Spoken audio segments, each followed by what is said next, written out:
আমাদের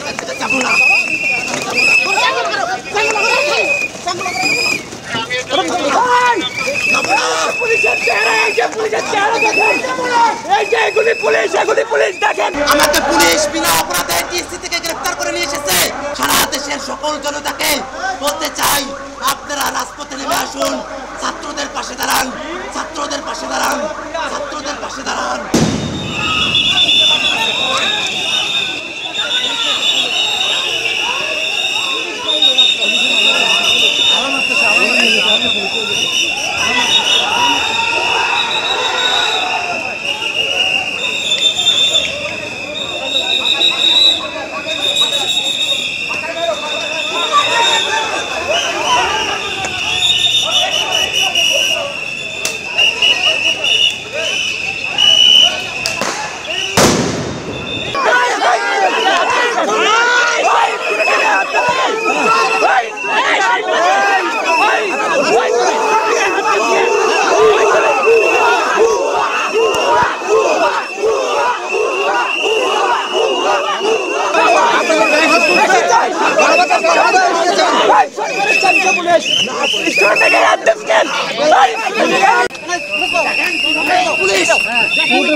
স্টুডেন্টদের ক্যাম্পাসে এতগুলো সামরিক যান, এতগুলো সাঁজোয়া যান, সাউন্ড গ্রেনেড ফাটানো হচ্ছে, আমাদের এখানে টিয়ারশেল ফাটানো হচ্ছে। কোনোভাবেই এটা কাম্য না, এটা কোনোভাবেই কাম্য হতে পারে না।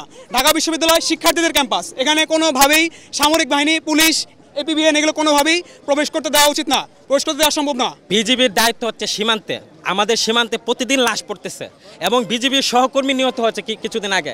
আমাদের মায়ানমার সীমান্ত অনিরাপদ, আমাদের ভারত সীমান্ত অনিরাপদ। ওখানে সীমান্ত অরক্ষিত রেখে ঢাকা শহর, ঢাকা বিশ্ববিদ্যালয়ে বিজিবির কোনো কাজ থাকতে পারে না। তারা সীমান্তে নাগরিক হত্যা হচ্ছে, ওখানে ব্যর্থ হয়ে তারা এসেছে ঢাকা বিশ্ববিদ্যালয়ের মেধাবী শিক্ষার্থীদেরকে নিয়ন্ত্রণ করতে। আমরা অচিরেই বলছি যে এখানে বিজিবি, পুলিশ, র্যাব সহ আইন শৃঙ্খলা বাহিনী তাদের স্বায়ত্তশাসিত ক্যাম্পাসে তাদের কোনো কাজ নাই। কেন আমাদেরকে হল ছাড়তে হবে? হল আমাদের দ্বিতীয় বাসস্থান, এখানে আমরা থাকবো। বললেই তো হয় না আমরা এখান থেকে চলে যাব। আমরা কোথায় যাব? এখান থেকে কোথায় যাব আমরা? আর আইন শৃঙ্খলা বাহিনী, পুলিশ যখন আমাদের নিরাপত্তার প্রয়োজন ছিল তখন কোথায় ছিল এরা? আমরা এখন সেই পুলিশ মানি না। আমাদের ক্যাম্পাসে পুলিশ, বিজিবি, র্যাব এদেরকে আমরা বহিষ্কার চাই। এরা আমাদের ক্যাম্পাসে থাকা লাগবে না। ক্যাম্পাস আমাদের ক্যাম্পাসে নিরাপত্তার দায়িত্ব আমাদের। যখন আমাদের প্রয়োজন ছিল নিরাপত্তার, যখন দিতে পারিনি তখন আমরা এখন আর চাই না ওদের। আমরা পড়াশোনা করতে পারতেছি না ঠিকমতো, আমাদের এই কদিন ঘুম হচ্ছে না ঠিকমতো। উনি তখন কোথায় ছিলেন? উনি তো ঠিকই নিশ্চিন্তে ঘুমাইছে, না ঘুমাইলে তো উনি একটা না একটা বক্তব্য দিত। আর আজকে হঠাৎ করে এসে বলতেছে যে হল ছাড়ো 6টার মধ্যে। বললেই কি হল ছাড়া যায়? আমাদের পূর্ব প্রস্তুতির দরকার নেই? আর আমরা হল ছাড়বই কেন? আমাদের অবস্থানের কারণ হচ্ছে মূলত এইটা।